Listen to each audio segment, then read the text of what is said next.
Thanks, guys. I'm going to talk about 15 minutes, and you're going to go into your station. So what I want to do is try and give you just a couple ideas that's going to help you in the college understanding the recruiting process, and more importantly, how you fit in. One of the first things I think I want to tell you about is college football is a spectrum. Way at the top here is Ohio State, Florida, Notre Dame, the teams that you see on TV.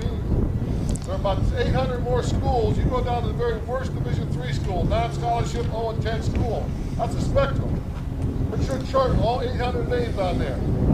I like to tell my team, if you're good enough to start for Hamilton Blue, or you're good enough for Northmont, or Chaminade Julienne, or Fairmont, you're probably good enough to be on that chart somewhere. You're probably good enough to play college football. Now, a couple of things, and I'm going to talk about that spectrum a lot when I give my 15 minutes here. One of your biggest challenges is to figure out where you fit in on that chart. You know, one of the things is I think when you're at 12 or 13 or 14 years old, every one of you should say, I'm going to play Ohio State. There's nothing wrong with having goals. There's nothing wrong with having dreams. But the reality is this. Ohio State's going to recruit about 18 football players every year. About 12 come from Ohio. So the reality is, are you one of the 12 best football players in the state of Ohio? Well, if you are, then that dream's going to come true. If you're not one of the 12 best, then you better figure out where do I fit in on that scale? Where do I fit in on that spectrum? As simple as that. The other thing that you have to realize is this. Every single day, you make choices going to move you up or down on that spectrum. If you're a good student, you move up. If you're a bad student, you move down. If you're busting your tail in the off-season, if you're going to the weight room every day and making things happen, you're moving up. If you take a day off, there's somebody passing you on that spectrum. Don't go to your coach and say, Coach, I want to be a college football player and take days off. Because you're not competing against guys down here in Dayton. You're not competing against guys in Ohio. There's some guy down at Ed White High School in Tallahassee, Florida, that's working 6 days a week because he wants the scholarship that you want. There's some guy in Memphis, Tennessee that says, I want a Division II package scholarship. He wants the same thing you want. If you take a day off in the weight room, that guy out there in Chicago, Illinois, is passing you up. Now, one thing about Southwest Ohio, we got great football here. And college coaches love Southwest Ohio because we work hard. But you got to make that happen. It doesn't just happen on itself. Now, I gave everybody a sheet that shows the divisions of college football. If you don't have one, we'll try and get one for you later. And I think it's important for you to understand. First of all, NCAA Division I, there are 118 of those. Those are the schools you see on TV. They give full scholarships only. You either get a full scholarship or you get nothing. Ohio State and so on. They are major universities. All right, one thing I like to tell my players is this. Every year in the state of Ohio, there will be about 140 guys get Division I scholarships. We're fourth in the country. We're the fourth best football state in the country as far as numbers. Per capita, we're third. So we're a great football state. About 140 guys.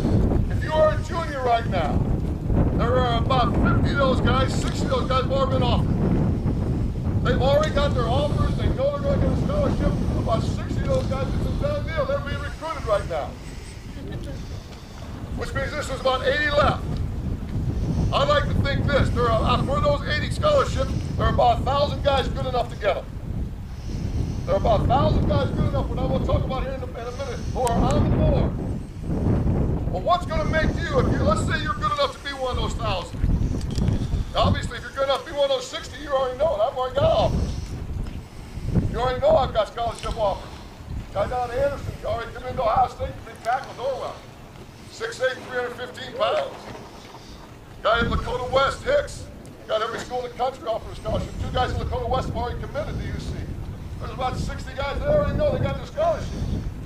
But if you're good enough to be in that 1,000 fighting for those 80, you got to do everything right. You got to do everything right. If your grades are bad, you got to fix them. They don't care what you say, well, I'm going to get good grades. I'm going to doesn't mean anything. They need to see you do it. I'm going to get bigger. You got to do it. I'm going to get faster. You got to do it.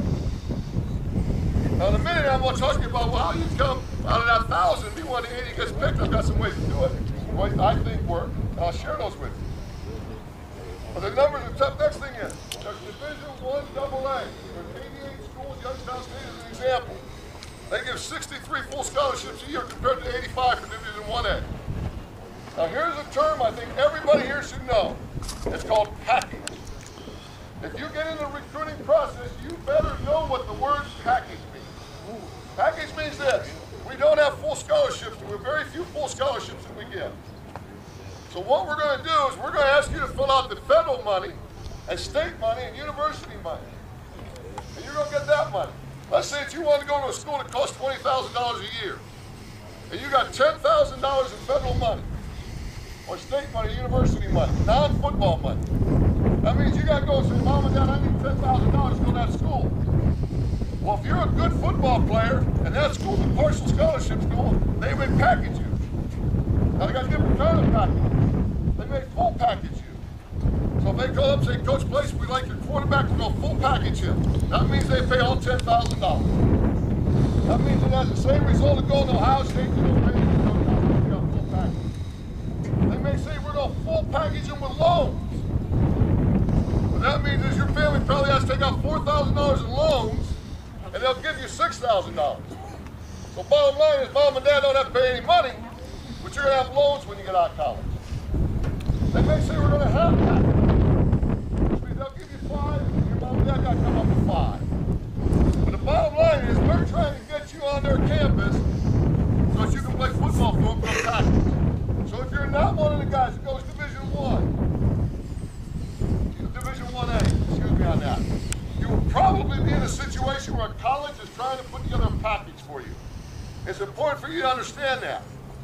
It's important for the first day in January when you can get your FAFSA, where your parents fill out the form and find out how much federal money you get. You fill that out right away. So Division I AA, they have 63 full rides. Usually the quarterback gets a full ride. Probably if you got a lockdown corner, you got a chance to get a full ride. Linemen, they're probably going to get packaged. Okay? Next thing is Division I AA, non-scholarship. I just want to mention the art schools, they follow Division I rules, but they don't give scholarships. The next thing, Division II, they give 36 full scholarships. So now their packages really get cut up. So Division II, they get their packages cut up even more. If you flip to the next page, there's one thing, Division III, they don't give any football scholarships. So if you talk to somebody and they say, I got a full football scholarship to Wilmington College, or Wittenberg, or Mountain Union, that's not possible. If they say I got a $1 football scholarship to Wittenberg, that's not possible. Because they can't be Division III. Junior college, NAI, excuse me, they get 24 full scholarships in their program. And then junior college is very few junior college scholarships. Most of the time you're going to junior college, you're paying your own way. Who gets the full scholarships? Remember those 60 guys I told you have already been offered at Ohio State? If they don't have the grades, they get the scholarships. And there's tons of them all over the country. They're called non-predictors. They hit the academic requirements to go to the school at the level they belong at. So they have to go to a junior college. They get the junior college scholarships. There are not very many junior college scholarships. Very hard to get. Okay? Now, next thing, if you flip over, there's some terms. Well, let me talk about one other thing. Turn to the page for this Division I scholarship opportunity for reality. You know, guys, I'm going to tell you something right now. You're going to say I'm being very negative. I'm not being negative. I'm being honest with you. Because I really believe, go back to that spectrum. I really believe that if you can figure out where you fit on that spectrum, you're going to be farther ahead than everybody else. You're going to be a happier person.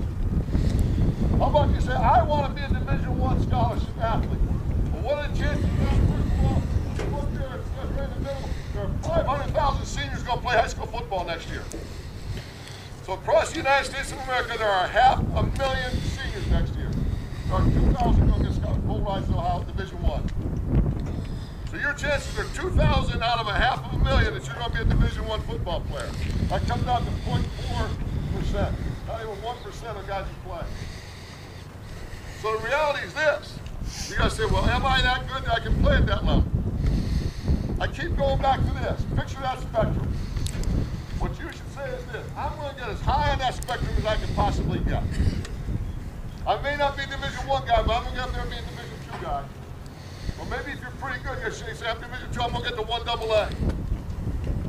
And you know what, guys? If you're not a Division II guy, you say, you know what, I'm a Division III guy. There are some great Division III football football programs in the country, and the best are right here in Ohio. The best Division III football is right here in the state of Ohio, Mount Union, Wittenberg, Wilmington, Mount St. Joseph.